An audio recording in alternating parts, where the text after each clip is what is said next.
PV. അൻവറിനെ കുരുക്കാൻ ഉറച്ചു തന്നെയാണ് പി ശശി രംഗത്തെത്തിയിരിക്കുന്നത്. കഴിഞ്ഞ ഒക്ടോബർ മാസം 3-ാം തീയതിത്തെ കാര്യം നമുക്കറിയാം. പി.വി. അൻവറിന് പി ശശി ഒരു വക്കീൽ നോട്ടീസ് അയച്ചിരുന്നു.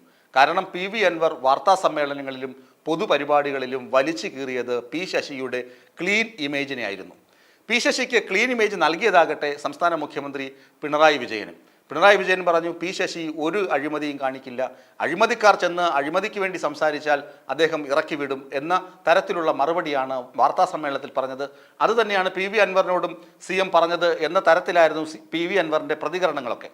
എന്നാൽ പി.വി. അൻവർ ആരോപിക്കുന്നത് പി ശശിയാണ് മുഖ്യമന്ത്രിയുടെ ഓഫീസിലിരുന്ന് സർവമാന ഗൂഢാലോചനകൾ നടത്തുന്നത്. മുഖ്യമന്ത്രിയുടെ ക്രമസമാധാന ചുമതലയുണ്ടായിരുന്ന M.R. അജിത് കുമാറിനെ ഒക്കെ കൂടെ നിർത്തി മലപ്പുറം ജില്ലയെ കരിവാരിത്തേക്കാൻ, അതുപോലെ BJP CPM ബന്ധം വളർത്താനുള്ള നീക്കങ്ങളൊക്കെ നടത്തിയത് പി ശശിയാണ്.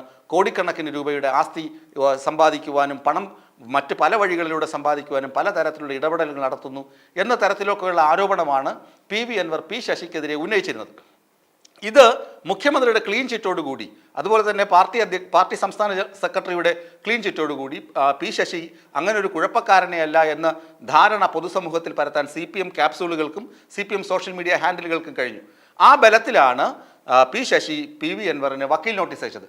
പി.വി. അൻവർ എന്ന വക്കീൽ നോട്ടീസിന് യാതൊരു മറുപടിയും നൽകിയില്ല. അപ്പോഴിതാ വരുന്നു കഴിഞ്ഞ ദിവസം ക്രിമിനൽ മാനനഷ്ട കേസ്, അപകീർത്തി കേസാണ് ഫയൽ ചെയ്തിരിക്കുന്നത്. തലശ്ശേരി കോടതിയിലും കണ്ണൂർ കോടതിയിലുമാണ് കേസ് പി ശശി ഫയൽ ചെയ്തിരിക്കുന്നത്. ഇതിൽ പി.വി. അൻവറിന് നോട്ടീസ് കോടതി അയക്കും. തീർച്ചയായും പി.വി. അൻവർ കോടതി കയറേണ്ടി വരും, ഇതിൽ തർക്കമില്ല. പി.വി. അൻവർ എങ്കിലും ഉറച്ചു നിൽക്കുന്നു, തൻ്റെ ആരോപണങ്ങൾ ശരിയാണ്. തൻ്റെ ആരോപണങ്ങൾ ശരിവെച്ചുകൊണ്ടാണ് speaker A.N. Shamseer chief secretary ഉൾപ്പെടെ വിളിച്ചു വരുത്തി MLA-മാരുടെ പരാതികളിൽ കൃത്യസമയത്ത് നടപടി സ്വീകരിക്കണമെന്ന് ആവശ്യപ്പെട്ടത് എന്ന തരത്തിൽ എന്നത് ഒരു വസ്തുതയാണ്.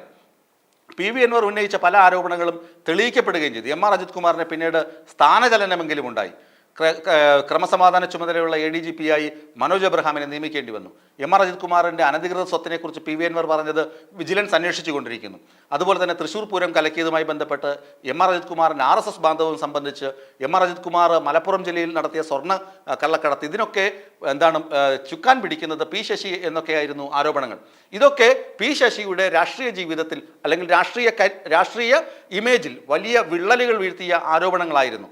M.R. അജിത് കുമാറും പി ശശിയും തമ്മിൽ അങ്ങനെ ഇല്ലീഗൽ കണക്ഷൻ ഉണ്ട് അല്ലെങ്കിൽ വേറെ എന്തെങ്കിലും സാമ്പത്തിക ഇടപാടുണ്ട് എന്ന് തെളിയിക്കുന്ന യാതൊരു തെളിവുകളും അൻവറിൻ്റെ പക്കലില്ലാത്തപ്പോൾ പോലും അൻവർ പല വിധത്തിലും പി ശശിയെ കടന്നാക്രമിച്ചുകൊണ്ടിരുന്നു.